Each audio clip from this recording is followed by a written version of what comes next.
1-15 team takes a running back. You just took your franchise quarterback. You had a running back. And I'd be pissed if I was a Jacksonville fan. I love that, talking about GREENBEAN. He'll never find out. Believe me, nobody knows better what it looks like when an organization is about to go to shit than a New York Jet fan. And Justin Fields proved that he can hold it together. He can regroup. It's okay if he struggles.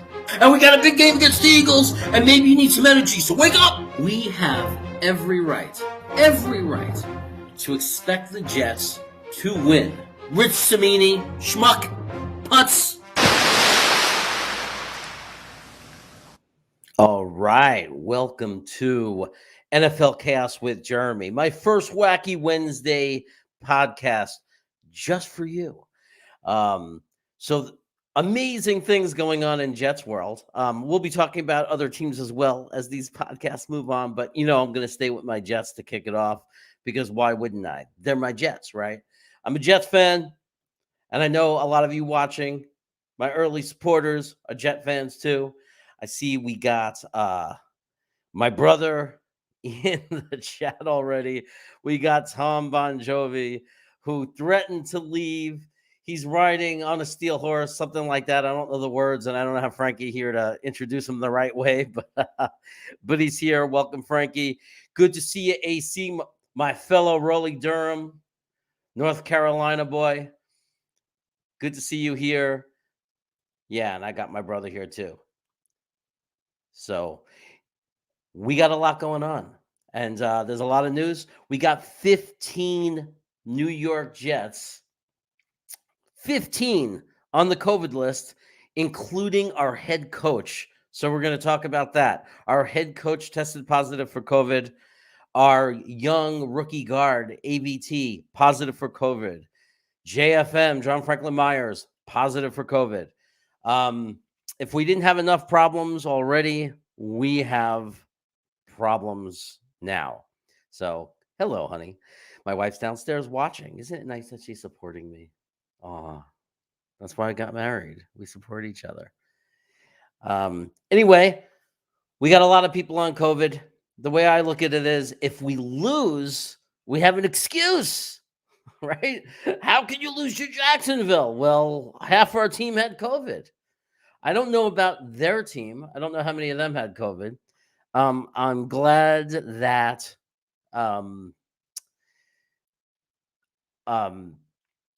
Zachary Wilson doesn't have COVID. That's a good thing. I don't know how long that's going to last, but they're saying right now that it's not official that Salah might not be cleared by Sunday, which means hopefully he's having very minor symptoms. That would be a very good thing.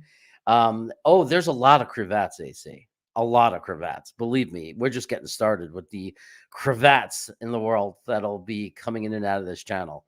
And if you want more cravat, you just go to Cravat Attack, and you'll see us eat hot sauce and suffer. So, so do we lose for a better? It's funny, Tom, that you bring that up. That is a topic that I'm going to talk about later. That is one of the things I want to talk about today. That is like the biggest thing I see on Twitter right now. Should the Jets be losing on purpose to get a better draft pick, or should we continue to win? And that always happens every time of the year. And I want to distinguish between two separate things. There's two separate things that go on in this discussion. First of all, I want to make this very clear.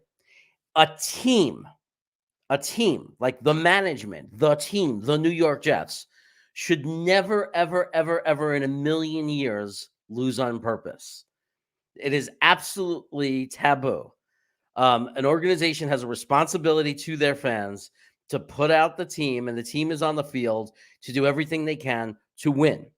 Now, when I say everything they can to win, I mean everything they can to win following the strategy and the plan of the team. So what I mean by that is you sometimes don't do everything to win the game and sacrifice the future. So you might have a better chance to win a game with a veteran quarterback, but that doesn't mean you do it if you're trying to develop your rookie quarterback. So it's two different things. We're not talking about, that's not losing on purpose, right? You're sticking to a plan, but the guys on the field are playing their best. You're coming up with your best possible scheme to have the most success. There's a difference now from the perspective of the fan. You'll have two different approaches. The fan is not the team. It's not immoral or unethical for a fan to root against their team because they want a better draft pick. Hopefully not, because I don't know a single Jeff fan who wanted to win that Rams game last year, right? But people feel different about this year because, first of all, how long are you going to go on in your life rooting against your team? Every year. And we already have our quarterback for now. So you're not losing for a quarterback. So, opinions will vary. Okay. So here's one of the things that got to me that I didn't like to see. And hey, Tony G, I just wanted to welcome you. Thanks for coming by, my friend. Good to see you. One of the things that bothered me personally on Twitter was there are certain people that aren't respecting each other's opinion. Like, in the end, we all want the same team. I mean, we all want the same team to win. We want the Jets. If you're a Jet fan, there might be fans here that aren't Jet fans. My wife, she wants the Giants to win. She wants Eli to come out of retirement. But the bottom line is we have to respect each other and our different opinions. So whether I root for the Jets to win or lose doesn't do anything. It doesn't impact whether or not the Jets are going to win or whether the Jets are going to lose. It's not, right? I'm just a fan sitting at home. I'm in Sacramento, okay? There's no magical vibe or power that comes out of me that transforms itself into the TV screen, into the Jets, that are going to make them win or not win, whether I root for them or not, okay? So a lot of people are going to argue that we should root for them to win because we're fans, and a lot of people are rooting for the draft pick. They're meaningless games. We need the draft pick. I respect both sides, and I say that just from the perspective of we're allowed to agree to disagree, okay? Now, what's concerning to me is that you couldn't just play basketball. That is a line. Maurice Goldner is a friend of mine from basically from the day I was born. And that is a line from West Side Story. Like, instead of fighting, couldn't you just play basketball? It's a great line. We'll never live it. We'll never stop talking about it. But anyway, we're allowed to disagree. Okay. So when I go onto Twitter and I see someone saying, I've had it with wanting to lose, anybody that wants to lose on purpose or is hoping the Jets lose for a better draft pick is not a fan. That's what they're saying. There's people saying that. They're not a fan. You're awful. You're not a fan. You're not a real fan. I don't think it's fair to say that. Okay? I don't think it's fair to say that they're not a fan because they have a different opinion than you. Okay? I personally want them to win or do everything they can to win. And I'm looking at, if we lose, that it's a possible, the draft pick is a consolation. But I'll tell you, if we end up with the top 2 pick from losing, I might be mad at the moment we lose, but in April, I'm going to be one happy camper that we're getting an edge, because that's what we're going to do with that first draft pick. Everybody knows it.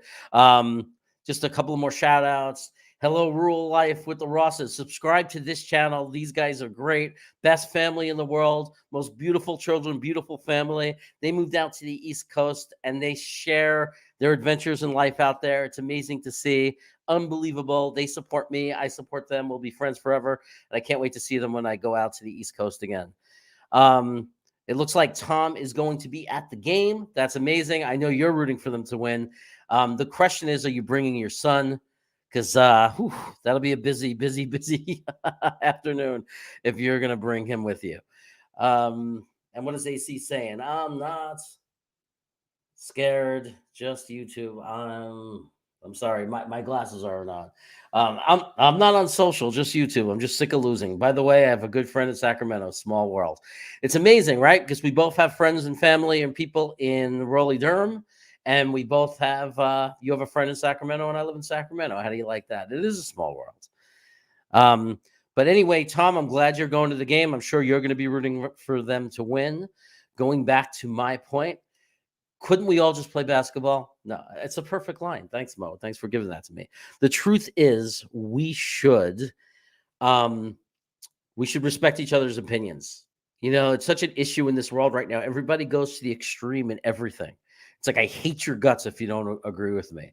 Um, there are there's positives on both sides of this, right? One side is arguing we want our team to win simply because you're a fan and you're supposed to always root for your team to win. The other argument could be we want to create that winning culture. We want to see the Jets win, and besides, winning means people played well, and we have a lot of young players that we want to play well. Other people will argue we could root for the young players to develop and play well, and just lose for other factors, other causes, and get the better draft pick. We all know what's at stake, right? It's just a matter of where do you lean? What's more important to you? I can't argue it with the fact that getting a Thibodeau, a Thibodeau or a Hutchinson could be a franchise-changing type of thing. The impact one of those guys can have on our defense is immeasurable, right? Versus having to take someone else. But at the same time, how many times have we seen the top few picks be busts? And sometimes you actually are blessed by getting a later pick, and that ends up being the superstar. And you were forced into something that ends up being a great thing. So you just really never know. That's my brother.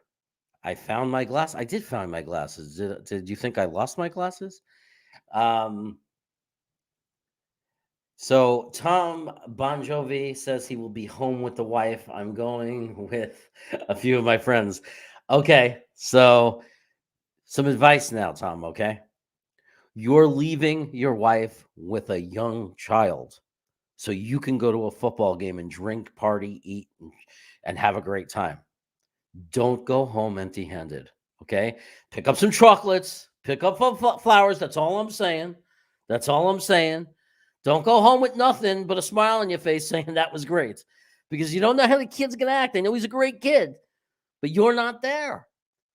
And if he gives mom a hard time, mom's not going to be in the mood to not have something given to her. You're coming home. You were out. Get something. Grab something for her. Trust me on this one. Okay, buddy? A win for the Jets. I know. Oh, yeah. Well, it's never, overall, it's never good to be in a position where, yeah, you could tell that I'm married, Tony, right? It's never good to be in a position where we're even having this conversation, where we're wondering if we want our team to win or not. This is the last thing we wanted to have happen. But here we are. Here we are. There's 3 games left in the season. We're 3-11. We really realistically have. Thank you, Miss Ross. We really only have one winnable game left, right? Realistically, are we going to beat Tampa or Buffalo? We were hoping the games wouldn't mean anything to them, that they would have their divisions locked up, and that's just not happening. They're playing for something, okay? They're playing for something. And I'll hope that we could somehow beat Tampa, and I certainly would love to beat Buffalo, man. They're our division rival. But let's be realistic. It's not looking good. It's not looking good. So really, that Jacksonville game could mean everything as far as our draft picks. So it's impossible for me to look at somebody and not blame them. But also, do you really want the humiliation of losing to the Jaguars? Right? So it's not, this is complicated stuff. I'm not sure which one we want to do. Do we want to win? Do we want to lose? Blood schmear, schmear. Do you want a schmear? Do you want a lot? Do you want butter on your bagel? I mean, these are tough decisions in life that we have to make. Okay? Every day I have to decide what kind of hot sauce I want to put on my chicken. Right? We have to make these decisions, but we respect our decisions. My wife doesn't come over me and start yelling at me and screaming at me for putting half hot sauce on and said, you should have taken a karma sauce. No, she respects my hot sauce choice, and she makes her hot sauce choice. Is that a good analogy for you? Okay, so let's not be hating on each other. Let's all get along. And let's hope, and this is something we can all agree on, that next year we're not having this conversation. That we're somewhere in the middle of the draft and we're not even thinking about it. We're thinking about, hey man, if we win the last 2 games, we can be in the playoffs. Wow, what a turnaround. That's what we want to be thinking, right? We got a few games left. We're not eliminated. We want to be having those conversations of who has to lose, who has to win, what has to happen for us to be in the playoffs. What's the value in us being in the playoffs? You'll have a few people say, oh, but that's just a waste and blah, blah, blah. No, 99% of us know, hopefully even more, that it'll be great if we make the playoffs because you want that experience and everything like that. But we'll be having those kind of conversations. We hope that's what we want. We don't want to be having conversations about the draft. But this year. It's year 1 of the rebuild. And by April or May, we'll all be sitting there and screaming and yelling, no, we really could be in the playoffs. Look at each position. And we're going to forget about the fact that they're rookies, the new guys, and that rookies don't play as well as they're going to play if you give them a minute. What we're hoping for next year is Zach has to take off where he left off, meaning if he's been playing better the last 4 games. So if he plays better towards the end of the season, even though we have tough matchups, if he shows some grit and he doesn't fall apart and he holds together and plays well, we need that to take over game 1 next year. It can't be backwards and then hope he gets better again, right? We need him to show progression. These are the things that are important. But I don't know. You never know, man. We've seen teams turn it around. We'll have a lot of players going into their second year, a lot more experience. So we can hope and we could dream. But we don't want to be talking about the draft in a year from now. We want to have a lot more wins than we do. Joe, welcome to the chat. I love that you're here. This is our first official podcast, even though I've been on a little bit. But I agree that wins don't matter as much. But again, I'm kind of like in the middle of it. There's arguments both ways. But the difference is, Joe, is that you and I could disagree or agree on it and not hate each other's guts for it and accuse each other of being fans or not being fans. Okay, so I'm going to have my first guest on this podcast. This is a surprise. None of you knew this was coming. I wasn't even sure it was going to happen. But in case I become the biggest YouTube sensation in the world and have 1 million subscribers someday, I wanted this person to be able to say, I was on his first podcast. So please welcome my man. Hi. What are you guys What is doing? going on? Can you hear me? I could hear you. You were a little light there. Now you moved your mic Yeah. though. So Am I better? you're better. Yeah. So you're giving me the opportunity to be a participant in an historic event. Is that what's going on tonight? I'm thinking even if it's a 1 in a million, how much would we regret it? I know I would. Yeah. I would Well, regret hey. it if people look back at the first episode and you weren't on it. Yeah. Well, I like that. It's called forward thinking. Look, if you don't, what is it? If you fail to plan, you plan to fail, right, Jeremy? Isn't that the way it goes? Something like that. That's good Yeah. stuff. I should take that to work with me. Yeah, I got a ton of them. Let me know if you want little sayings. You know what somebody told me a little while ago, and I hear What's this that? one all the time. And I'm in recovery, so I hear this one all the time. The past is history. The future is a mystery. Today is the present. Oh no, today is a gift, which is why it's called the present. What do you think of that, everybody? Merry Christmas. I like it. I like it. We Merry got some Hanukkah. people. Everybody's happy to see you. We got Yeah, Tom Bongiovi. There he is. what a surprise that you know the names, right? I know. I look at AC's here. Look at it. Tony I don't G. know Yeah, if we I got know. I don't know. Maybe I do. But rural life with the Ross's Calmer USA family vlog. I'm not sure. that I is know my them. friend. That's one of mine. No, you Yeah. brought your own friend. So I'll tell you about that. Joe Campione. Yeah, please. Yeah, Joe Campione is here. I know the Rosses from their children went at the school I worked at, the original school to Spire I worked for in Stockton, and the mom ended up working for us. I ended up hiring her, and we worked together, and I became good friends with the whole family. All the kids are amazing, and even though I've been out of that school for 3 years and they've moved to the East Coast, we're still friends and stay in touch and support each other in our endeavors. So Wow. Well, yeah, look at that. it's one of the cool things History. about my job. You know, relationships that last forever. So Totally, man. I get that, and that's important. It's not always the case, but like it's funny too. Some of the people you think are gonna stick don't, and then people that you never thought in a million years would do. It's life is weird, everybody. Never be too rigid on anything. That's like, and it applies to the Jets. It's like when we're so rigid on something. It's like, there's so many opportunities for growth, for change, for differing opinions. And you can learn. Imagine that. You can learn. And, yeah, man, sometimes the people that you don't expect it just pop through. Not saying that you didn't with the Rosses, of course, but you never know. It's good like that. Like look at guys like Tony G. Who knew I'd like that guy? You know what I mean? you just never know.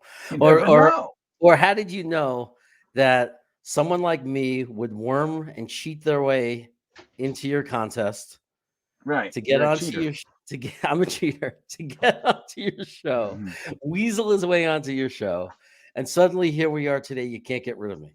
Right. It's like a plague. There's some sort of virus. Well, look, in this day and age of everybody contracting certain viral things, I think it's only appropriate that you should latch on and stick around. So, dude, did you see we got a tight end coach as our head coach? He did his first presser today. Anybody see I it? I know you probably would notice I put it in the our private chat. So I made some notes to remind myself, and I always Oh, you forget did? names. I didn't want to mess this name up. But my brother has a good friend with the same last name. So, and then there's someone I Middleton. hate uh, with the same first name. So that's how I remembered it, so I wouldn't forget. Ron Middleton, our tight end coach, is our interim coach this week. Yeah. It's pretty crazy. I mean, I gotta say, I'm surprised by the choice only because I think there are names that might be more head coach ready. Like for example, maybe John Benton, maybe even I know he's newer to this crew, but Matt Kavanaugh has also been around a long time, 30 years. He's that kind of guy. So I'm just surprised. Now Middleton, I don't think he's done that great of a job with the tight ends. You know what I mean? So Yeah. I mean, I don't know. Maybe he has. Maybe we have the worst tight ends in the entire NFL, and the fact that they're doing anything is uh, is amazing. I don't know, man, but I think it's odd. I'm not against it or upset or anything. Truth is, man, I think the way I honestly feel about this is like good. You know what I mean? Get it all out. Whatever's going on around this friggin' team, get it out, shake it loose. It's like when you just break a fever. You don't take a bunch of ibuprofen to keep it down. You just lay in it and you break it. You know what I mean? You just lay and you sweat and you writhe and you cry and you moan, and then it's over. You know what I mean? That's what Yeah, I think. my theory is that they thought, who is the least important person on the sideline during the game? Yeah. We never use our tight ends. Our tight ends are never that critical to the game. We need Kavanaugh to be with Zach Wilson. We need LaFleur focused on the offensive play calling. We need Right. Ulbrich focused on the defensive call playing. And so maybe they just figured this guy's been around for a long time. He's a really soft-spoken, good-natured guy. Let's just put him, let him worry about the clock and the game and everything, and let everybody else do their normal job and carry out their normal assignments to have as much normalcy as possible. Yeah. Well, I mean, look, maybe that's the way they went at it. I don't know if that would be the most wise way to do it. Who's the least important? But I think, look, I just pulled up Ron Middleton's biography, and as much as I do know about our coaching staff from year to year, I do keep track of it. I can't tell you that I've retained very much. So let's take a look. So he's this is his first season with the Jets, of course. He has been in the NFL for this is his 12th season in the NFL as a coach.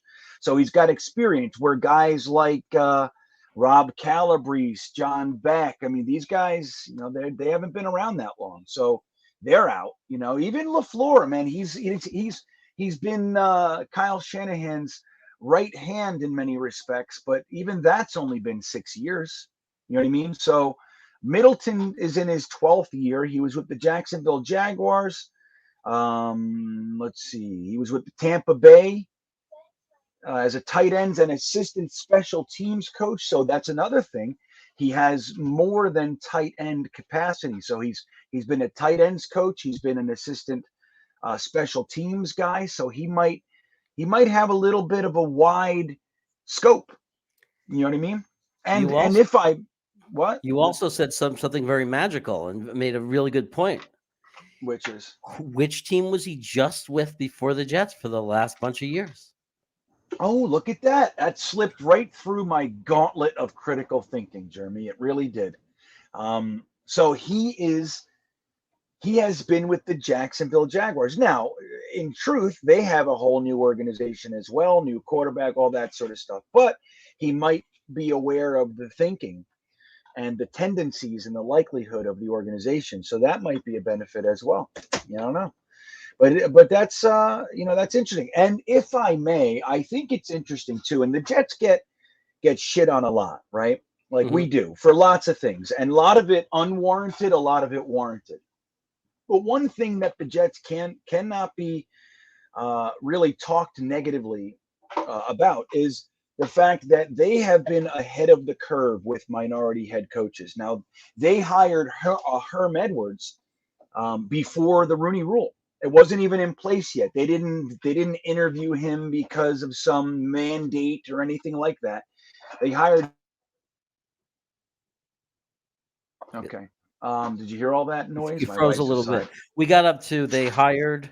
Yeah, no, I Would froze. you, I stopped talking. That's what that was. I was looking at oh, my okay, wife, okay. who decided to I'm gonna make a shake right now with all this stuff. So uh, it is what it is. But so uh, so they hired Herm Edwards, I believe, and somebody could correct me. I think it was 6 years prior to the Rooney Rule, and then obviously they hired Todd Bowles as their head coach. They now have the first Muslim head coach, and then when they chose an interim head coach, um, it's another minority candidate. So I think the Jets. I mean, look, that's very very real, and it's like, look, a lot of teams, they do these obligatory interviews and everything, and people have their issues one way or the other with the Rooney Rule. The truth is, the Rooney Rule, if you look at the hiring of minority coaches prior to the Rooney Rule, it was like 6 in NFL history.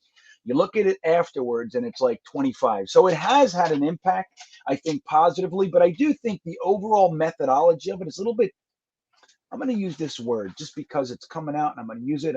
I think it's a little queer, off kilt. You know what I mean? Mhm. The way that they make you do it, because a lot of teams, you can see they're just bringing guys in as an obligatory candidate. They have no intention of hiring him. And I think that's kind of shitty. You know what I mean? I don't want to see that. But I think the Jets as an organization have been ahead of the curve with this, and were doing this before they were mandated to do so. Right, right. That's a I'm going to good hit thing. mute. My wife's going to make that shake. So go ahead and take it Okay. away, Jimmy. I'll listen. So Tony G says funny. He was still with the Jags. He had a chance to be an interim coach there too. That is definitely true. He, good observation, Tony G. It is very very true. But anyway, hey, he's going to be our coach.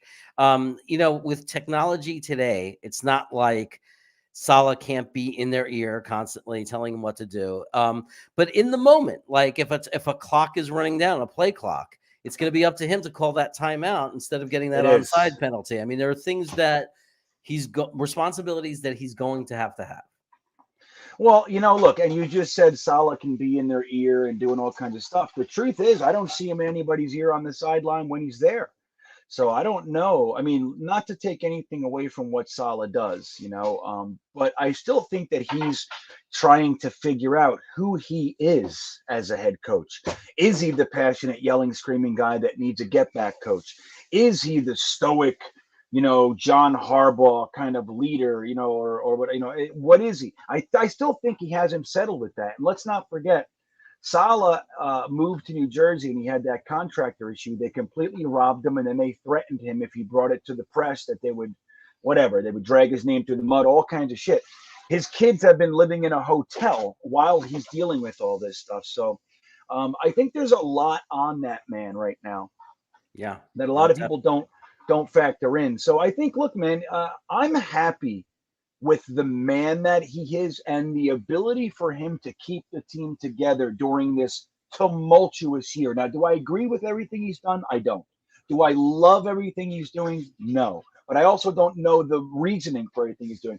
But I will say the Jets as an organization, and I don't know if this was Salah's pick. It probably was. He probably talked to Joe Douglas and said, hey, man, in my opinion, I think it should be Ron. And Joe said, that's great. Probably something along those lines.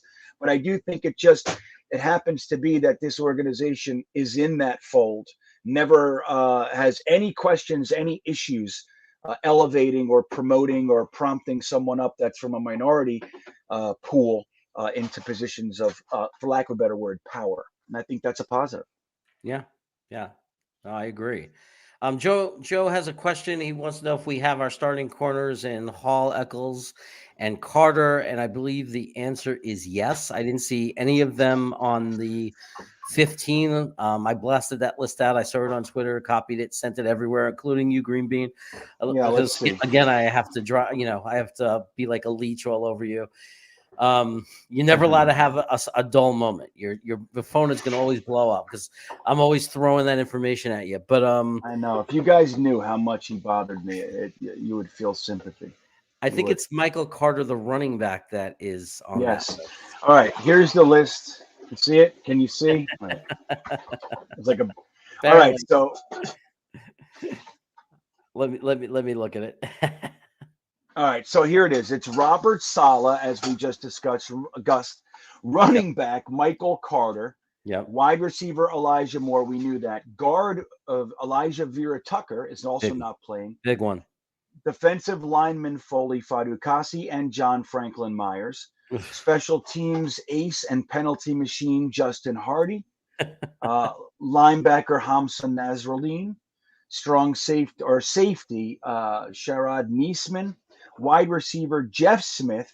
Linebacker Blake Cashman too. Of course. You didn't think he was going to be on that list? They're like, what is it? Yeah. Who's got a cold? Blake's got it. Somebody hurt their toe? Blake's toe hurts. He's got sympathy, everything. That guy. I feel bad for him. I really do. Cornerback Lamar Jackson, who he's not been on the active roster anyway. I don't think, unless they did that without me seeing it. Defensive lineman Tanzel Smart, and sadly, wide receiver Vincent Smith. So both of the Smith brothers. So to answer Joe's question, yes, we do have them. But interestingly, Jeremy, I heard that question in a larger scale, and maybe Joe can correct us. You heard it as applying to this game. I heard it because everybody's in draft mentality. Do we have our starting corners long term in Hall, Eccles, and Carter? And I don't know which way he asked it. When you said that, I said, it's probably what he means. But just to touch on my thought, I think that those three guys, I think that we have three long-term contributors. That's what I'll say.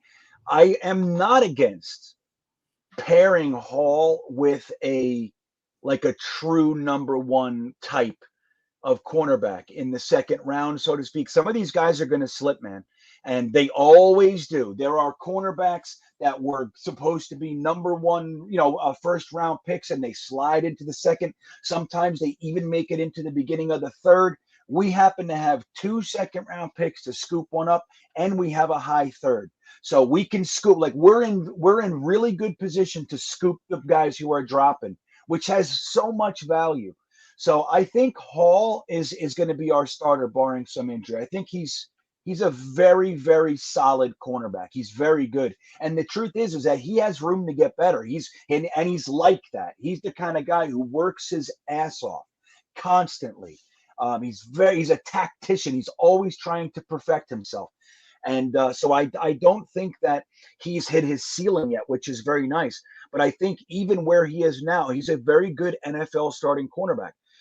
But I think having that guy who can, shut down the best cornerback, the best wide receiver on their team would not be a bad move either. And that's not a shot at Eccles or anything. I think Eccles, we're in dime a lot. We're in nickel all the time. So I think Eccles will still be out there alongside of Michael Carter, the second, who is, honestly, I think we did find our starting nickel corner there, which is what an incredible back end of this draft, huh? Yeah, yeah, no, it's amazing, and it's amazing that people are still questioning Joe Douglas and his ability to draft and find talent. It's just crazy. When you look at, and I have a video about it, and you have a video about it. When you look at the amount of things he's done successfully, and you compare it to when, as Jet fans, because I don't know what Jet fans are talking about when they're criticizing him, it's like, when in your life as a Jet fan, except for a couple of times, have we ever had a GM to do that many good things in a 2-year period? Right. When? I mean, look, Mike McCagnon won executive of the year. And I'm going to explain to everybody what he did to get that. He came in, Idzik spent 2 years cleaning out the cupboards. Now, I'm not saying that he should have been retained. I never thought Idzik should have been hired in the first place. But he did a very good job on the money side of things, cleaning out the cap mess that Mike Tannenbaum left him and kind of jettisoning all the expensive contracts. He got rid of all of them. So when Mike McCagnon took over, there was a stockpile of money, and we had the 6th overall pick. So all he did was re-sign Revis, sign Cromartie. He overpaid every single one of them. He signed Antonio Cromartie. He signed Marcus Gilchrist, and he signed Buster Screen. And then he just sat there in the draft and took the best overall player. That's all he did. But since nobody took Leo before pick 6, the way it was being said was the overall consensus best player in the draft slid to Mike McCagnon. So he's a genius for taking him, even though he didn't need him. And we all know how that worked out. But after that first year of executive of the year, and he didn't do anything. His draft sucked after that. And he didn't do anything. So other than that mirage, we haven't seen anything from a GM that looks anything like what Joe Douglas has done, and that's with his warts. You look at the Leo trade, the Sam trade, dude, is brilliant. The Jamal trade, honest to God, is the best trade in the NFL this decade. It's not even an argument. Khalil Mack is close, but he got more for Jamal Adams than they got for Khalil Mack. And who to fucking argue that Khalil Mack is a more impactful player than Jamal Adams? So I think Joe Douglas has done a really, really good job. And I think, again, guys, we're looking at a guy, he's just been doing this for 2 years. Let him come into his own, you know what I mean? And really become the GM that he's going to be. I think he's going to own the NFL. That's what I think. After almost 40 years of being a Jet fan, if I shook Joe Douglas's hand right now and could get to say anything to him, I would say, "You had me at hello."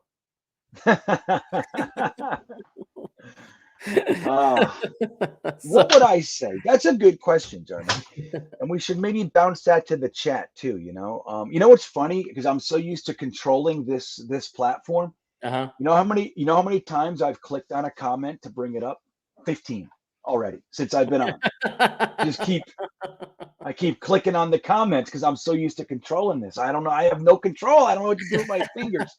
Well, I know that after I know this, at some point we're going to be talking and you're going to give me some feedback on how to control the comments, which is more than welcome. I have that feeling that's going to come too. No, I won't. I won't do that. I might do it afterwards. You know what I mean? Like if you wanted, but I would never do that in front of No, that's what I mean. I mean, like we're going to be talking someday and I'm going to say, "Hey, how about the comments?" And then I'm going to get that feedback. So the second you said it, it made me think. I said, "Well, there's no way I'm managing these comments right." So I'm going to have to ask Greenbean. Well, you're doing fine. But I do think that's and it's what you just posed, which is what would, if you had one sentence to say to Joe Douglas, right now, today, you got an opportunity to shake his hand and just say one sentence to him, what would you say? So you would say, you had me at hello, and then give him a big old wet one right on the smacker. Right? Is that what you'd do? Absolutely. So Joe, Mikal, if I'm saying your name, or I'll just say Mr. Edwards, AC, Tom, if you're still here, what would you say? And rural life, Miss Ross, or if it's Mr. Ross, what would you say if you got to meet the general manager of the New York Jets? You were shaking his hand, you get one shot at this. What do you say to him? Yeah, what would you guys say? Let's see what I would say. What I would say is something along the lines of, "Hey, man, you're doing a great job avoiding the noise, man. Don't ever let it get to you, dude. The quiet ones are with you. It's only the loudmouths that aren't." That's what I'd say. We're with you, buddy. We love it. Keep going. Fucking get in your bulldozer and run right through this NFL. We're with you. Something I, like that. I love it. And Joe chimes in and says, "You're doing a phenomenal job." And I agree 100%, Joe. Yeah. He is. See? Yeah, I mean, look again, man. You guys know I hate how he's handled the kickers. Hate it. I've hated it from the word go, dude. I hated having Canizero, or is that his name, or Costanzo? I hated that whole thing. I just hated it. Now, in his defense, he was, Mike McCagnon is the guy that let Myers go and all that sort of stuff. But I just don't like. It seems almost like it's a like a little annoyance to him. I guess I got to get a fucking kicker. Like that's what it feels like. I'm sure that's not the case, but I hate it. And there are some guys like last year's draft. I'm very happy with it, but I would have preferred a significantly different approach on the back end of the well, really in the front end. I wouldn't have taken Elijah Moore there. I'm very happy with Elijah Moore, and I don't regret it one iota.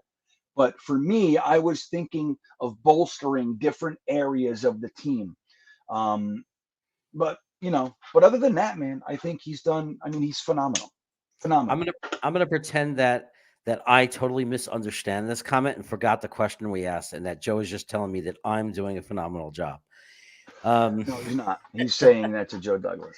It's Mrs. Oh, is that what you'd say to Joe Douglas, or that this time I think she's talking to me? All right. but it works. You're shaking this guy's hands. It's Miss Ross or Miss. Oh no, it's Mrs. Ross. If he calls her Ms. Okay. Right. Tom, I would say I can always have my money back. No. Can I have my money back? Oh, can I? Oh, I would say, can I have my money back? You're robbing everybody. Oh my God. Okay. Tom, not a fan of JD. Not a fan. Not a fan. Okay. Let's see what AC has to say.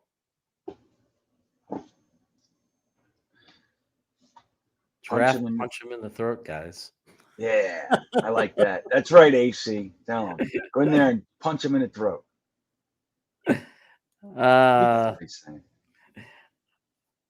I would stay the course. We support you. Yeah.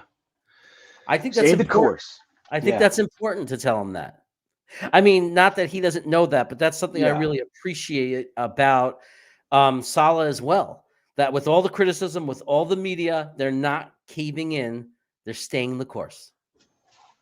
Well, and think about it too, man. Have you ever seen a general manager for the Jets so utterly unaffected by the media, by the fans, by anything?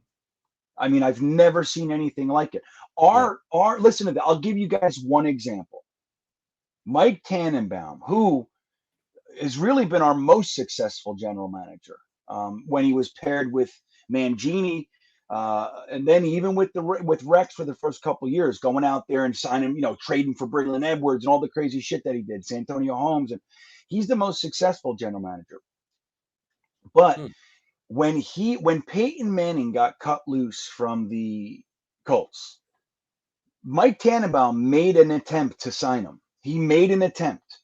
Peyton Manning said, "I don't want to play for the Jets." Honestly, he said, "No." He had no interest in coming here.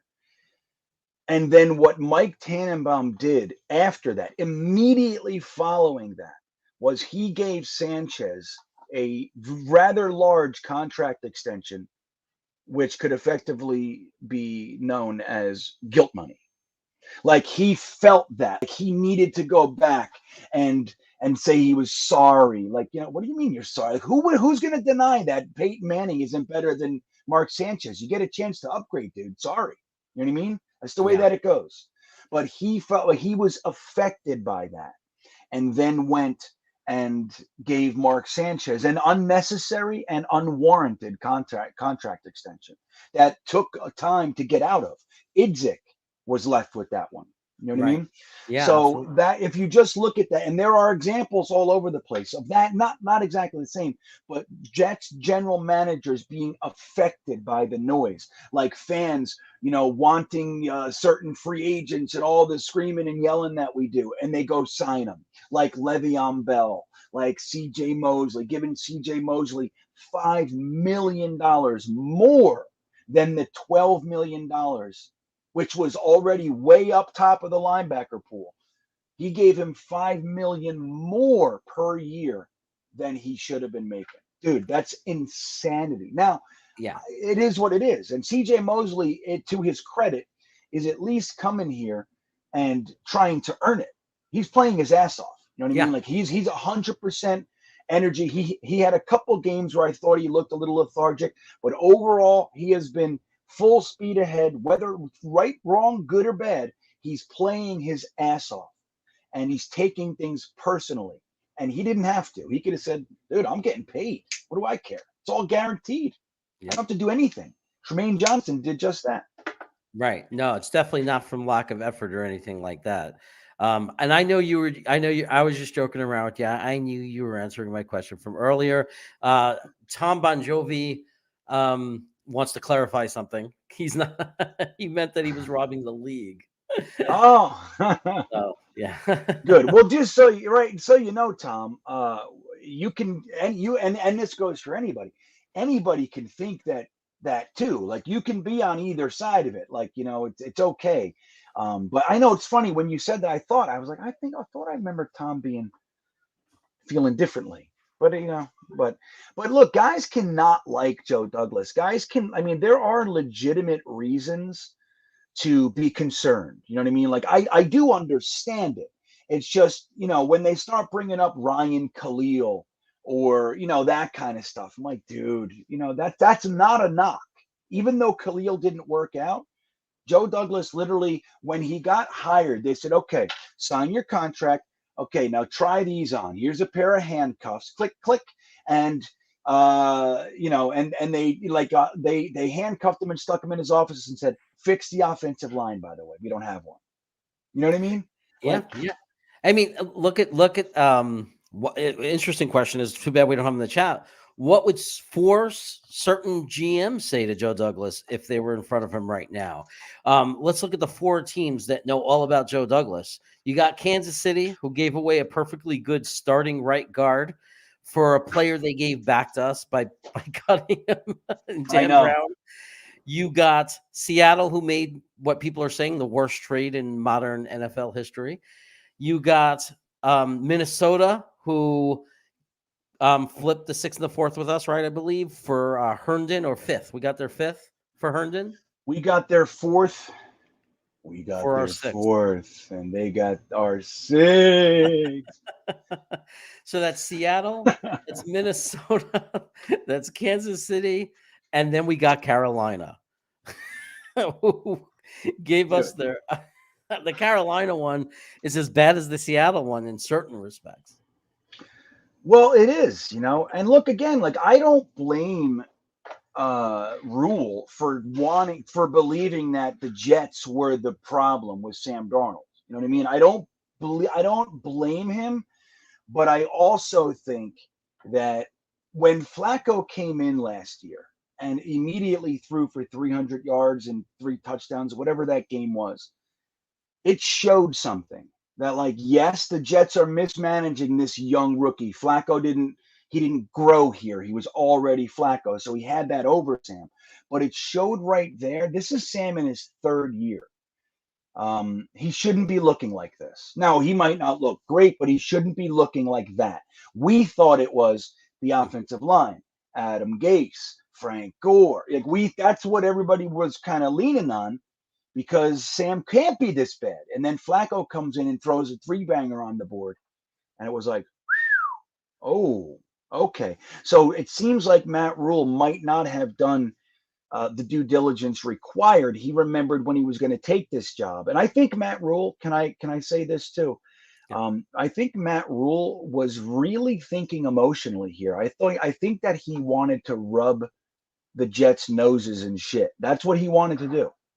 And that's evidenced by the way that he coached that first game, the way that he signed Sam Darnold, he extended Robbie Anderson, the whole thing. He made sure that they had a bomb to connect on a touchdown. He ran Sam in for a touchdown. Like, he was doing it in a specific way. And then he did that thing with the numbers, didn't tell us or the league about he didn't tell the Jets about the number changes until the day of the game. You know what I mean? Yeah. So there's a lot. I think that he wanted to show the Jets organization, like, I'm going to take every piece that you could have had, and I'm going to beat your ass with it. And the truth is, he did that game. But obviously, the tail of the tape is a little bit different. Sure, we're a 3-win team, but he shouldn't be. He's loaded down there, loaded with talent. And Sam Darnold was not it. Yeah. And before he says goodbye, Mr. Edwards, thank you for joining us. We'll share your last comment. I agree with you, Matt. Matt Rhule, I don't have a lot of respect for him. No. People were like all over me when I said, "Oh, he was right about what he said about Sam, though. You can't just throw the ball up like that." And then I said, "Yeah, but there's something that felt wrong about throwing your players under the bus." Then he fires his offensive coordinator. It's like, put the blame on Brady, right? On this guy, Joe Brady. And now the latest news I hear is now he was saying negative things and blaming Cam Newton. Yeah, right. He's kind of a rat, dude. Yeah. He's a little bit of a rat, and I don't think he's going to make it very long. You know what I mean? And that's not to say I don't think he's a good coach, because I do. I happen to think Matt Rhule is a good coach.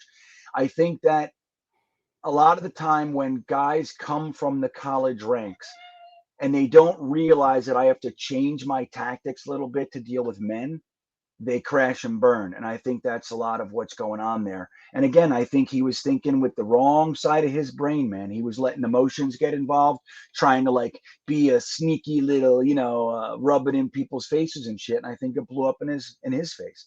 And again, like you said, with firing Joe Brady, making him the scapegoat, dude, Joe Brady isn't the one that cut Cam Newton as soon as you got here, gave Teddy Bridgewater a 3-year, $63 million contract, then cut him. Then traded him for a 6th-round pick. He was like the 20th or the 22nd quarterback in the league last year. You traded the 22nd quarterback in the league for a 6th. Then you gave away a 2nd, a 4th, and a 6th for the 32nd ranked quarterback. Like, dude, and then having to sign Cam back. It's a shit show down there. And that wasn't Joe Brady. That was Matt Rhule. Right. And I always thought that people were giving him way too much credit before he had earned it. And if he would have been hired by the Jets, he never would have been given that much respect and credit. You know that, because any coach we've ever hired, our beat writers are all over us criticizing us every time. Yeah, totally. Yeah. So how does it feel to see somebody refer to me as Mr. Cravat? Does that just get under your skin? Yeah. Does that get under your skin? It's warranted. I bet you're a principal, man. You're a principal or an assistant. You're an assistant to the principal, aren't you? I am the assistant principal. What that means though, pretty much, because there's no other assistant principal, is anytime she's not around and I'm somewhere, I'm the principal in that moment. Yeah, totally. Just like you're Ron Middleton. Yeah, exactly. That's who you are. You're Ron Middleton. You're the coach. AC says, I'm Ron Middleton. That just sunk in. What do you say?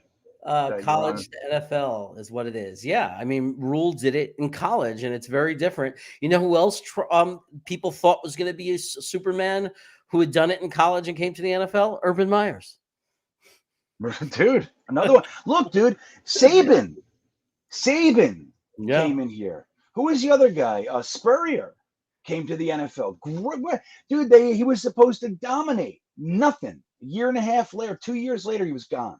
Chip You know what I mean? and Chip from Chip Oregon. Kelly. Chip Kelly. Chip Kelly. Now you have Jimmy Johnson. You have Barry Switzer. There are guys. You know what I mean? It happens. Yeah. And like truth be told, I wanted a guy from the college ranks. Was my number one coaching candidate this year was Matt Campbell from Iowa State. That's who I wanted. I wanted him. And if not him, I wanted Fitzgerald from Northwestern. And then my first assistant coach guy was Greg Roman. I mean, Saleh wasn't even on my list, man. You know what I mean? Now, once we had our pool, Joe Brady, Arthur Smith, Caldwell, Marvin Harrison, Saleh. Once that was the list, Saleh was right. I think did we do Dable as well? Did we interview Dable? I I forget. don't Dable I liked as well. So like once we had our pool, Saleh and Dable were the guys I wanted. I didn't want Arthur Smith. I certainly didn't want Joe Brady. I couldn't believe the outcry for Joe Brady to be a head coach, dude. He's literally never done anything. Never. Yeah, that would have Never. felt like an Adam Gase, if you ask me. Me too. Yeah. It's interesting that I was excited about Saleh because a lot of San Francisco 49er fans, because I live out here in Sacramento, reached out to me as soon as it happened and said, you just got yourself a great coach. You got yourself a great coach. And then my soon-to-be nephew, who's marrying my niece, said to me, oh, you got Saleh? Oh, wow. He's a Jacksonville fan. And he remembered him just from when he was in the secondary coach for the Jaguars, that 1 year that they almost made a push for the Super Bowl, and said, boy, do we miss him. Yeah. So yeah, I mean, I think, look, like I said, I think Joe Douglas and Robert Saleh sat down and created a 5-year plan. 5 years. 3 games into a 5-year plan, people were calling for his job. You know what I mean? Yeah. Like, so, and that all said, like with the plan, let's be real here. Joe Douglas is still becoming the general manager he's going to become. Robert Saleh is still becoming the head coach he's going to become. Same goes for Mike LaFleur. I mean, look at LaFleur's year. It's crazy. He's changing before our eyes. And then you got Zach Wilson. These guys are still becoming who they're going to become. Now, we could not like things that we're seeing totally, and we can talk about that. That's what we do as fans. But the idea that any of these stories are written, like, guys, people say, Zach's a bust. I can see it. He reminds me of Sam. It's like, I don't see that. Or Saleh sucks. I can see it. I know already. And I don't understand how people could know that. Now, when we've seen a lot of losing, so the result looks a lot like what we've seen. So I'll give anybody that. Sure. But guys, we have a 5-year plan and we're literally in year 1 of it. It's like yelling at your contractor of why the roof isn't done when he's literally in the process of laying the foundation. You're like, where's my fucking curtains, man? I wanted curtains. It's like, I feel like Saleh is like probably inside is exploding, right? He's holding his cool, but he wants to grab the microphone and goes, you morons. We're in year 1 of a 5-year plan. I couldn't care less about our record right now. I mean, I'd love to give the Jets wins, don't get me wrong, but it's not worth 5 wins right now if it takes us off course, if it's putting Band-Aids on that doesn't get us anywhere. I'm following a plan, for the love of God. Why can't you understand that? But the beat writers don't want to say that because it's not going to get clicks. Exactly right. Oh, can I show you guys something? Matt O'Leary just released a shirt. Did you guys see it? No. I'm going to show you right now. I'm going to show you guys right now. You can buy it for $20. All proceeds go to St. Jude's. All right, from Matt O'Leary. I highly recommend getting it. I'm going to get it. All right, let me see here. Is there any way for me to make you bigger? Yeah, double click on me. Or, go to the bottom. You see those like 4 options for screen setup? Yeah. Go to the one with a little head and a big head, and then double click on me. Okay. Or no, drag me over. Drag me over. Oh. That's right. Like click on me and drag me over. Okay. Wait. Yeah. No, the other one. The one with the little head and the big, the little square and the big square. I'm trying. Oh, I got Now, it. yes. Now We go. drag me There over. we There go. you go. There we go. All right. Take the I'm learning comments on off. the fly. I'm learning on the fly. Okay.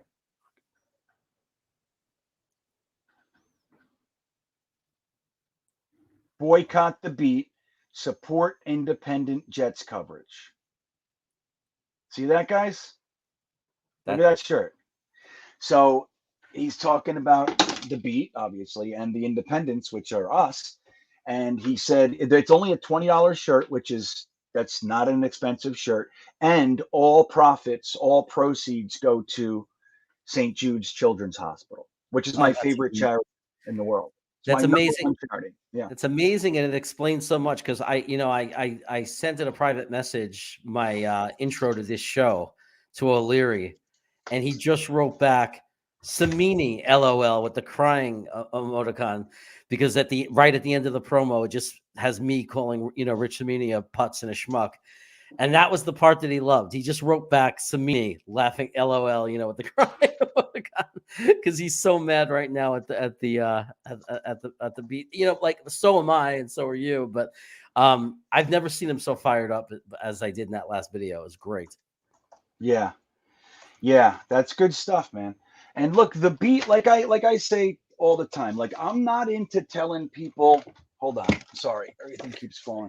No I'm not name. in. The beat. The beat is like the normal Jets press. Yeah, Like the traditional Jets press, like the Daily News, like the guys who like to do catchy headlines and start controversy, and they're not really looking to cover the team and give you information. They're looking just to get you to click on their link. right. It's exactly right. And they're looking to upset you so you comment and keep the algorithm responding to their stuff. That's all they want. Okay. Like you don't, they're all clickbaity. Like for example, like look at um like a guy like Samini, he's a good example because he's been covering the Jets for something like 30 years. He was with New York Newsday, he's with the Daily News, now he's with ESPN for the last decade. He's been covering the Jets for 30 years. If there's anyone out there, and so has Cannizzaro, if there anyone out there that should have the inside scoop to what's going on with the Jets, it's him. It's them. And they don't. What does that tell you about how the organization thinks of them? They don't give them the stories. Now, Joe Douglas runs a tight ship anyway, but why is Ian Rappaport or Adam Schefter breaking stories about the Jets? And then in Samini's article, he says, Ian Rappaport reported today. Like, what is that? Dude, you're here. You're the guy in the facility. So they should be giving us real takes, real inside looks, not watching the same press conference that we all watch and giving us their negative opinion of it. You know what I mean? Like it's bullshit. And then they're the guys in there asking the questions so they control the narrative, dude. Yeah. It's gross, quite frankly. And like in my opinion, we should just stop supporting it. Like I said, I'm not into anyone losing their job. That's not what I'm talking about. I'm talking about we have control over which version of the narrative continues. And if we want to keep the negative shit going, then support these guys. If you want it to end, then unfollow them, unsubscribe, whatever it is, and don't click on their stuff. I haven't clicked on an article from Samini or Cannizzaro or any of these guys. The only guy I'll read is Tony Pauline every now and then because he actually tends to get inside information. He's like, you can see he's working on it. You know what I mean? He's got real intel. So yeah, I mean, like, and that's the thing, So boycott the beat. Tell them. Yeah, a bunch of AC is asking what happened. I don't know if everybody's thinking the same thing. I know what bothered me this week. What bothered me was they try to trap Zach Wilson with a question about yards and throwing for 300 yards, and the trap was they obviously wanted him to talk about the pressure he was under and the scheme and like things like that. And Zach said he doesn't care about things like that. He cares about wins, which is exactly the right thing to say. That's what he's supposed to care about. And I saw something from Samini go out. I think it was Samini for sure. I mean, they were all doing it, but someone said something about having to grow not only as a player, but like his inexperience shows off the field as well. So he waited till Zach was perfect since he's been drafted. He's been awesome in all his press conferences. He said all the right things. And Samini, obviously for the last 17 weeks, has been salivating, trying so hard to find anything to drag Zach Wilson through the mud, to get him to make a mistake. And he didn't even make a mistake, but he was so desperate. He tried to spin Zach's answer as not caring about his numbers or whatever, Right. when it was Not really caring about his team. It's so dumb. So dumb. It's so dumb. And look, the question came from the guy who writes for the Daily News, who happens to be a diehard Miami Dolphins fan. Yep. So that question came after his team beat the team he's covering. You don't see motives there? Yeah. Like I do. What are we talking about? Yeah. Like, what are we talking about? So, so that's the whole thing. Again, I'm not saying anybody should be fired. I'm not saying cancel anyone. I'm saying don't support the things that are not providing us with healthy or, not even healthy, just in something interesting, like legitimate information. What it's like, because look, when we talk about playing in New York, it's harder to play in New York. Why is it harder to play in New York? Well, one, the fans are very intense and we're impatient and we expect things and we've been beaten down. So we're all angry. So there's that aspect. But then you have the New York media, the big bad New York media. They're not big bad New York media. They're snakes in the grass. And that's what they do. They smile to you and then they write these sinister, motive-driven, dramatic articles about you, and they put out all this stuff, and then they start asking about so Samini will put out an article with some bullshit in it, then Mark Cannizzaro will ask a follow-up question about that article. So people are saying that this and this, and they just keep these narratives going, which makes stress for the young players, and they honestly it ends up becoming harder. Like, so they're a part of why we haven't had success. Now, are they the biggest reason? Of course not. But they're not making it any easier when you got a young staff and a young quarterback. Like, we should give them a minute and support them. That's what I'm saying. Help them. You know what I mean? As opposed to the first mistake, fucking chop them at the knees. You know what I mean? Like, it's gross to me. And it's, I give Zach credit because me and the way I flip out when somebody hits a chord with me. If I was standing there and he would have said that to me, or if he was standing in front of me right now and said something about Zach and 300 yards, I'd look at him and say, well, when is your fucking quarterback Tua gonna throw a pass over 5 yards, motherfucker? Well, he did against us, so there's yeah. that. But I hear you. I say Zach played better. He did. Zach played fine. The second half was a train wreck. Did you see? I tweeted out last night. Did you see McGovern's comment? What he was asked, like in his post game comments. Did you see it? No. Don't tell me he messed up again.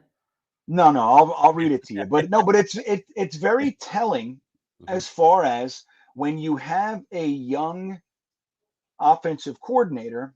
This is the kind of stuff that you expect to see. You know what I mean? And right. And I'll tell you. So he says, McGovern. All right, so he says they changed their defense a little bit in the second half. It's what a good team does going into the half. So I take that as a veiled shot at LaFleur. We kind of felt like whatever they brought to us, we were winning our one-on-one matchups, and we could go out and do the same thing we did in the first half. So remember we talked about not making the adjustments for the second half? Yeah. I mean, they literally didn't. They didn't adjust. Right. They liked what they were doing, and they said, let's just keep it going, win your one-on-ones. Now Miami changed their schemes. They switched the entire defense. And they were overwhelming our offensive line. Plus, young guys like Connor McDermott were wearing down. He hasn't started a whole game in years. You know what I mean? So all that sort of stuff started happening. and we didn't adjust because LaFleur is a brand new offensive coordinator and hasn't figured that out yet. He obviously came in with a fantastic game plan. I mean, it's undeniable. That Now, game plan was fun, exciting, effective, but the problem is Miami adjusted to it and we did not. It's right there. Connor McGovern said it.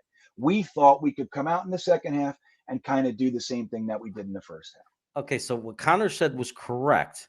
Do you think he should have said it? Uh, I mean, look, that's me. No, I don't know. I don't make anything out of that. You know what I mean? I think it's just if you want guys to give a truthful answer, that's the truth.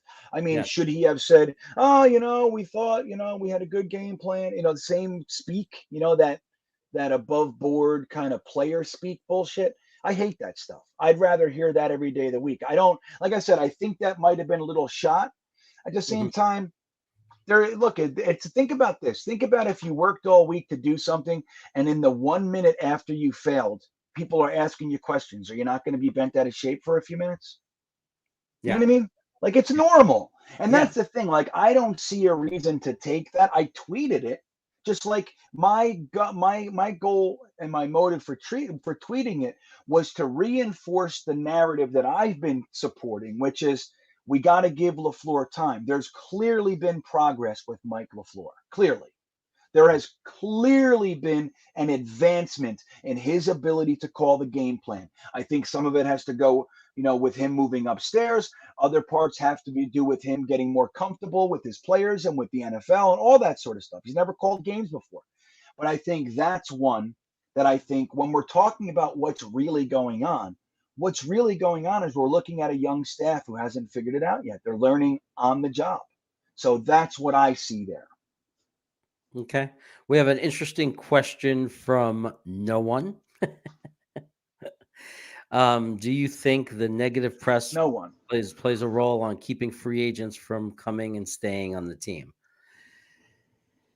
I know that, Hey, while you I answer that, I'm gonna fill my seltzer. okay. Okay, I can hear you though. So I'll Right. be right All back. right. No, that's cool. I'm going to start. I'll let Greenbean talk about if he thinks the press plays a role, but I want to answer that and address that first by saying, I think the biggest thing that plays a role is winning and losing, and but not just winning and losing, because you could be losing, but if the players on the outside, if their perception looking in is that the team is going in the right direction, and I don't know if the players, some of them might, but I don't know if they all look at the media. I think that a lot of players are looking at the coach. They're looking at it's what they feel about Zach Wilson. Has an important, in my opinion. I think if I'm a free agent, I'm looking at what the direction the team is going, and the media does have something to do with that if that's all that player is looking at, right? But when you're making a decision, like let's say you have a few teams offering you millions of dollars. This is where you're going to live. You're considering your future. You're not just reading articles in the Daily News, right? You're going to talk to players on the team. All these guys, it's a fraternity, it's a brotherhood, right? So you're talking to players on the team, and that's why you hear about players recruiting players all the time. So anybody considering to come to the Jets, in my opinion, is they're going to get the scoop from the players in the locker room. So if Yeah. Saleh truly is a guy that people love to play for, if the players truly believe that Zach Wilson, from what they're seeing, because they get to see practices, if they all believe in that stuff, that's what they're telling those free agents. That's what they're telling. I mean, because you went to college with somebody, right? I mean, if you're a guy looking, should I come to the Jets? Devontae Adams, if the Jets made him an offer, he went to college with somebody. There's somebody in the Jets locker room he's talking to. Yeah. So I think it only goes so far, and it would only be like it would almost be like it'd be hard to believe that a player would take that life decision and put it in the hands of what they're reading in the news. So, but I'll let Greenbean go and say his piece. Yeah. Well, I think you're right. I mean, I think would the media be why someone doesn't come here in and of itself? I don't think so. And Jeremy's right about these guys talk to each other. They're getting inside scoops and all that stuff from guys they consider friends. Plus, they're getting their information from their agents on how likely the team is to take care of them and all that.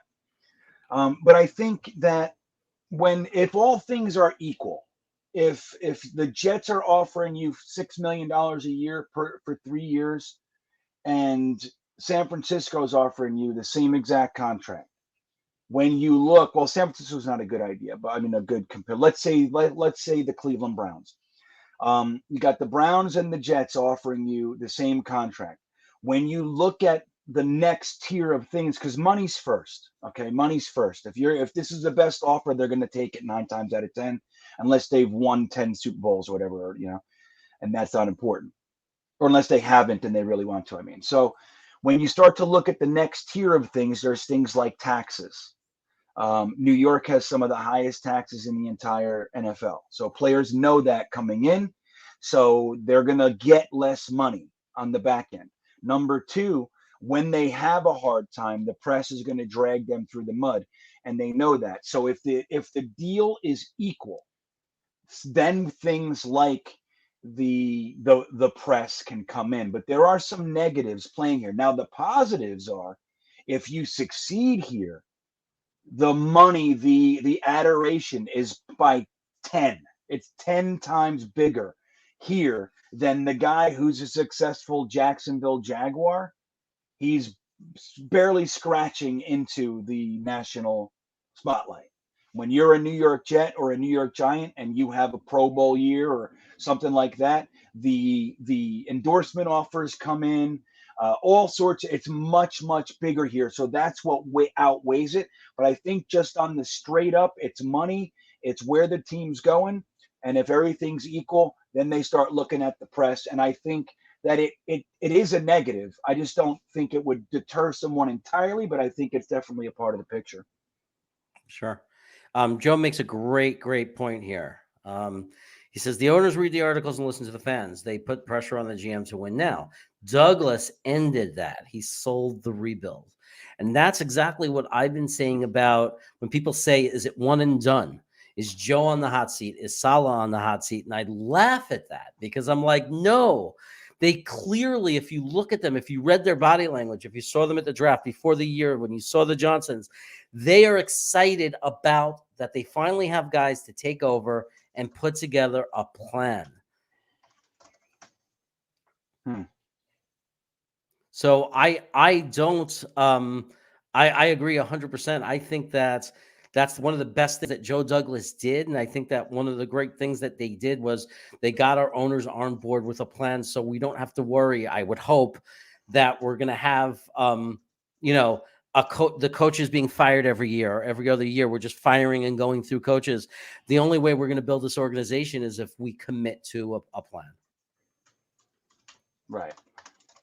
Now we're going to have to see some progress, at some point, right? Obviously, if we come out next year and win 2 or 3 games, then it's going to be hot seat the third year if there's not progress and improvement. But we're not thinking of any major changes at the end of the season. We're going to go into this off season, and I don't think we're going to see any major changes. There might be little tiny ones. I don't know, organizations make, but we're going to where Joe Douglas is fine. Saleh is fine. Our assistant coaches are fine. They are in year 1 of a rebuild, and it would be ridiculous and silly for our owners to let them go now. All it would do is erase the gains that we've made and start us over again. I wasn't sorry. It's fine. AC says Saleh has said that. Yeah, it's his job. I gotta bounce out of here in a sec, Jeremy. Oh, okay. Yeah. Sorry. Thanks. No. Thanks for joining. You stayed a lot longer than I thought you would. So yeah, me too. And that's what my wife was letting me know. But yeah, man, good stuff. I'm happy to be a part of this historic event. Later to the chat, you guys are the best. I'm actually going to record a couple videos right now. I think I have some shit to talk about. But yeah, man, you guys are the best, and I'll talk to you probably in 10 minutes. We're having Jet Nation's Glenn Naughton on the Thursday Thick of It tomorrow, so that'll be cool. And I think you guys, if you don't know him, he's fantastic. If you do, a lot of people do, obviously. But if you don't, I think it's going to be a great banter tomorrow night. It'll be fun. Yeah, Greenbean gets the best guests on all his shows. So it's like I get the best guests because I got Greenbean. But aside from that, Luke was a great guest last week. You've gotten the guys from X Factor. I mean, just the greatest guests. It's awesome. So it's like, Yeah, we so cool. got Blewett coming on in 2 weeks, like 1 week from tomorrow. Blewett's coming on. Then I have, That's the yeah, I man. have a bunch of people. Well, thank you. I appreciate that. I'm trying. Yeah. So I'm sure everybody here is subscribed to your channel, but if they're not, they better be. Green Right Bean on. Jets fan and full-time roller coaster tour. Don't forget about that. That's right. I just released my Cedar Point video on Full-Time Coaster Tour on YouTube. You guys will love it. Go over there and check out my 2 days with my family in Cedar Point, the mecca of all amusement parks. And if you need the link, if you go to my page, my YouTube page, if you go to the about in my bio, I have all the links to Green Beans pages. So Yeah, right on. Well, thanks, Jeremy. I appreciate you having me on, and have a good night, chat. take care. Thanks for coming See on. ya. You got it. See you later. Okay. See you later. Looks like AC had to bounce as well, which is a shame because he's very busy and chatting on the chat. AC, if you're still here, by the way, you are going to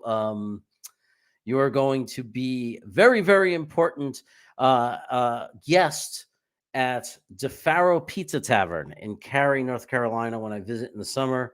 Adam Y2K999 or something. You know, everybody knows Adam from Green Beans channel. He and I are going to meet there for delicious pizza. And AC will give you plenty of heads up so you can join us as well. Merry Christmas to you. Thank you. You rock, Principal Cravat. I would normally not point this out, but being that I'm an educator, I have to say, and it took me forever to learn this, principal, when you're talking about the occupation, oh my God, I sound like my brother Matthew. I'm correcting grammar and spelling, is spelled with a P-A-L at the end. And the way to remember that is the principal is your pal. Now, just in case my principal watches this podcast, I want to make very clear I'm the assistant principal. I report to her. But it's still pretty good, man. It's pretty good. It's a lot of people that work there. It's a lot of families and everything. And I'm the number 2 guy. Let's see. Tom Bongiovi. Didn't I have you up here? What's going on? Why aren't you showing up? Okay. We need to at least be in the top 3 in the draft to have a chance at the 2 defensive ends. Look, I agree. I don't know it's 100%. I mean, you can't trust the mocks. The mocks goes one way or the other. It also depends on trades and things like that, right? Because someone desperate for a quarterback, there are some really questionable GMs out there. Just because we know this is not the year you give up the farm for a quarterback, someone might fall in love with one of the quarterbacks. It happens. So someone, yeah, my wife is asking if she's invited. Yes, you're going to, obviously, honey. And you forget being a celiac, you're eating pizza. We even Matt O'Leary would eat pizza if he went to DeFaro Pizza Tavern, and he never eats gluten. We need to be, but anyway, Tom, that's why I'm so torn about the rest of this year. I think we're going to lose to Buffalo and Tampa. I don't think we have to worry about whether we root for them or not. But the Jacksonville game could be the difference between, and some people are Thibodeau people, some people are Hutchinson. I'm going to take the approach of if we have the choice of either of them, which I don't think we will. I think I would say Hutchinson, but I would be fine if Joe Douglas took Thibodeau. I don't care. I mean, they're both an opportunity for us to have a very, very special, dominant defensive end. An edge rusher paired with Carl Lawson, if he comes back to even 90% of what he was going to be, we completely flip our narrative. I mean, we go from a team that was hurting at edge, that just had JFM, and Huff was hurt most of the time, and those guys weren't ready to be the man. But now you're talking about Carl Lawson, Hutchinson, or Thibodeau with JFM as your third. We may even be able to rotate JFM into the middle with Quinnen, which I would love. So there's so many possibilities. It completely changes our profile. I really, really hope that we would get that we end up getting one of them, but that doesn't mean that you're going to see me on Jet Nation with Green Bean doing the watch party rooting against the Jets. I cannot bring myself to do that. I just hope that with all the pain and losing, if it's going to happen, that we at least get those picks. So if we lose the last 3 games, I hope at least, that we get that from that at least we get Hutchin and Thibodeau, and there's one of them, and that's a consolation prize.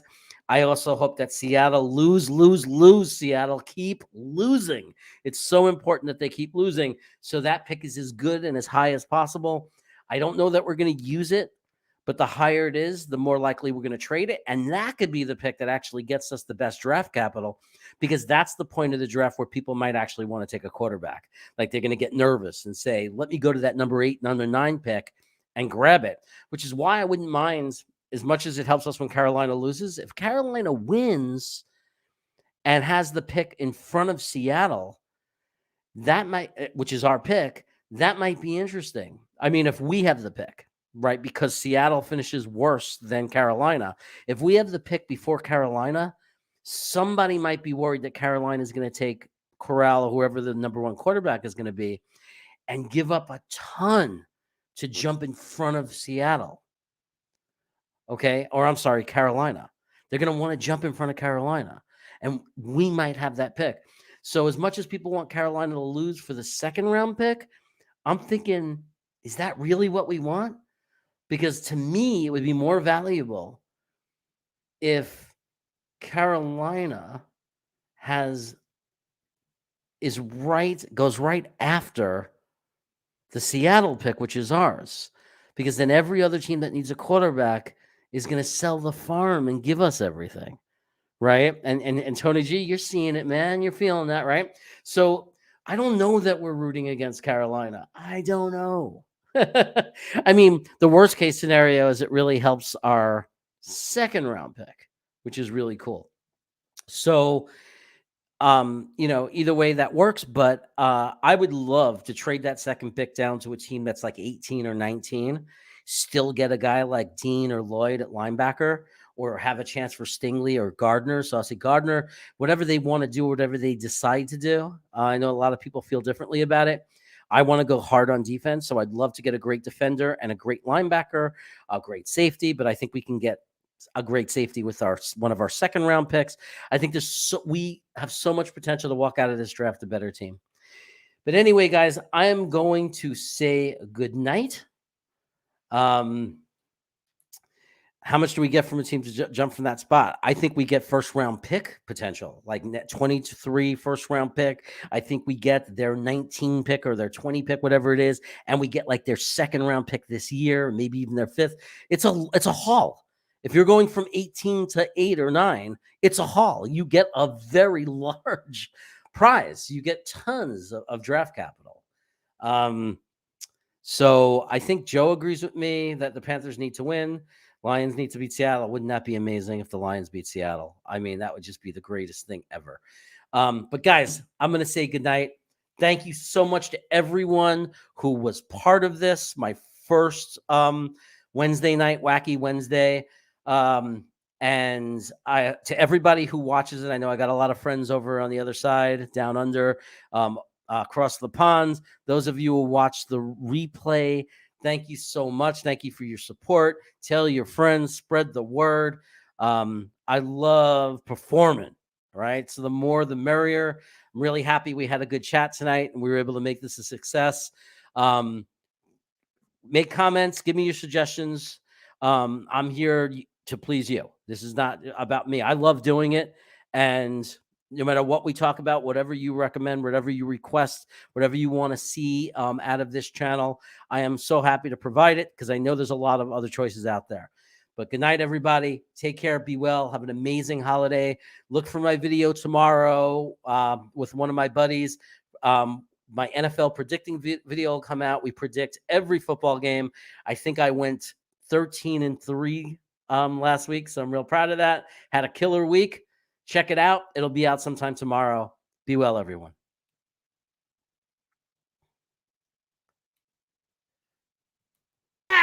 And completes the pass for 1st down. Oh, Kittle just may have made the most amazing catch. He fights for the 1st down and gets out of bounds too. It's no good. Overtime. Oh, what a catch. How do you drop that? What are you, Jamal Adams? Touchdown. This is a touchdown all the way. Cincinnati. He reached over the pylon. San Francisco beat Cincinnati.